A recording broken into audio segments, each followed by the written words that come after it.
c'è cadiente felice, dunque Gian felice. A qua siamo tutti felici a fine del percorso. Tanto. Merci Madame la Présidente, Monsieur le Président du Conseil exécutif, cher Conseil exécutif, chers collègues. Moi je crois que nous ne sommes pas en train d'être dans une messe d'enterrement là. Il faut quand même situer l'enjeu. Ça a été dit, notamment, je crois, par Jean-Christophe Angelini. Et je vais rebondir sur le propos du principe de réalité de Jean-Martin Mandologne.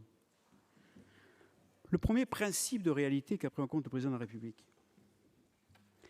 c'est la réalité. D'ailleurs, il le dit, puisqu'on est dans la sémantique et l'analyse des discours, il le dit devant le Conseil constitutionnel. Il justifie devant le Conseil constitutionnel la confirmation d'une forme d'autonomie pour la singularité de la Corse et la Méditerranée, et en raison de la situation politique. Et en raison de la situation politique. Il ne le dit pas ici, devant cette Assemblée, il le dit devant les grands corps de l'État, les préfets, les hautes administrations. Et ce qui fait que 5 ans après un début de mandat qui nous a conduit à une gestion, maintenant on peut le dire, et d'ailleurs ce sont des choses qui sont analysées au-delà du nationalisme aujourd'hui par les observateurs, gestion erratique, chaotique, guerrière du dossier corse. Ce qu'il a fait faire ce discours-là, sur lequel je vais revenir quelques instants, c'est le fait démocratique réitéré. Autrement dit, ce qui se passe ici ou ce qui se passe dans les urnes, par rapport à une situation de tension issue de l'histoire et de tension sociale, économique liée à la spéculation foncière immobilière, liée au sentiment de dépossession légitime, liée au besoin de reconnaissance, eh bien, ça a rebondi jusqu'à Paris à la force des contextes et du mur dans lequel on s'est encastré, où ils nous ont encastrés de 2018 à 2022. Donc ça, c'est un principe de réalité. Ne pas tordre le cou à la démocratie pour ouvrir la voie à un conflit qui devient un conflit permanent est devenu un principe de réalité qui a été assumé, pour partie du moins, on reviendra dans le discours, par le gouvernement, par le chef de l'État, qui n'a plus eu, ça je pense qu'on est tous d'accord là-dessus, le même discours qu'en février 2018, guerrier, vertical, devant la stèle du préfet Rignac. C'est un principe de réalité absolu, et qui s'imposera au Sénat. Parce que moi, quand je vais aller un peu plus loin, parce qu'on parle des principes de réalité de réussir les opérations, parce que il faut tout se dire, et on se dit les choses parce qu'il faut avancer et qu'on est dans la deuxième phase du processus. Quand je vois mes collègues de l'Assemblée nationale, suite aux annonces du président Macron, moi j'ai vu des députés LR qui m'ont dit on top, on y va. Et pourtant des députés républicains de droite, bien républicains, hein, le temps est venu, et non des moindres, qui vont être aidants. On voit des sénateurs aussi, nous aussi. Quand on regarde les élections sénatoriales, le Sénat n'est pas un bloc.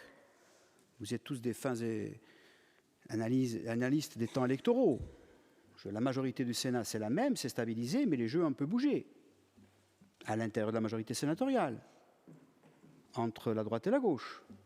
Ce n'est pas du tout le bloc vendu comme monocolore, le doigt sous la couture du pantalon, concernant le dossier corse, mais pas du tout. Pas du tout.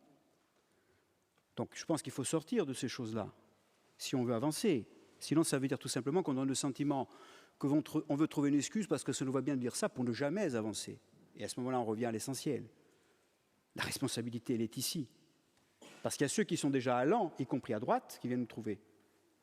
Et puis il y a ceux qui disent « pourquoi pas, mais je ne veux pas aller contre les miens d'en bas ». Donc on resitue la responsabilité d'ici. Il ne faut pas trouver des excuses ailleurs. Puisqu'on connaît, vous nous permettrez quand même de connaître un peu le jeu d'ailleurs, maintenant.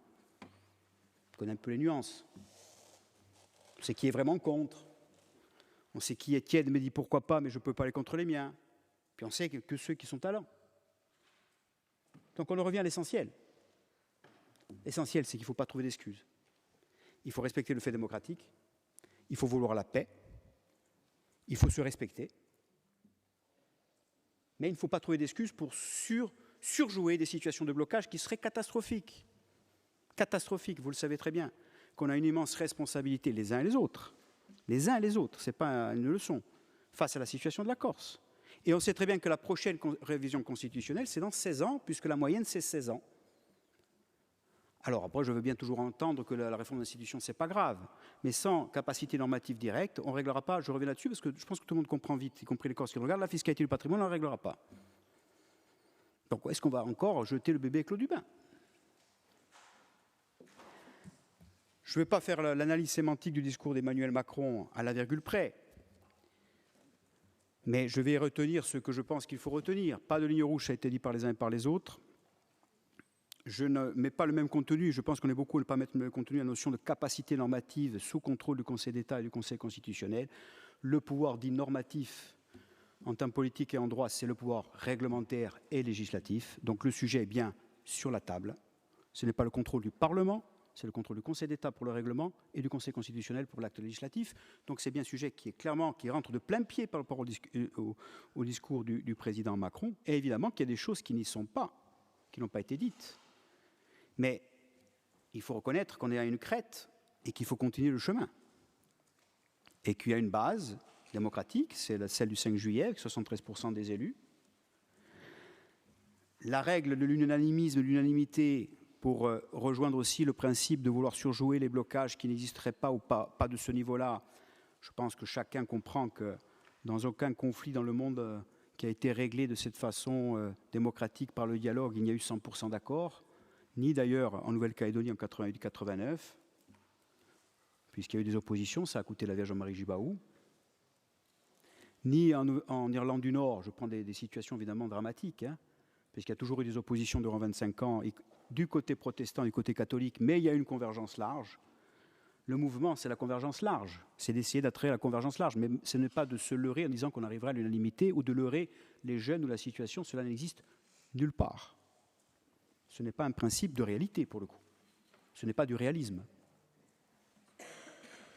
Donc, je crois tout simplement que nous sommes face à nos responsabilités. Nous croyons aussi que personne ne cédera sur l'essentiel. À travers la délibération du 5 juillet, on a une vue de l'essentiel. Vous savez, moi, quand je vois mes collègues à l'Assemblée nationale, où je ne veux pas parler à leur place, mais l'idée d'une autonomie de la Corse conforme pour parler un peu de manière très synthétique, conforme à la Sardaigne ou à la Sicile ou aux Baléares, ça ne choque plus personne, sauf le Front National. Sauf le Front National. Voilà, je le dis clairement de manière abrupte, parce que c'est ce qui se passe dans le débat que nous avons. Donc je voudrais qu'ici, on revienne à l'essentiel, qu'on ne surjoue pas les intentions d'ailleurs.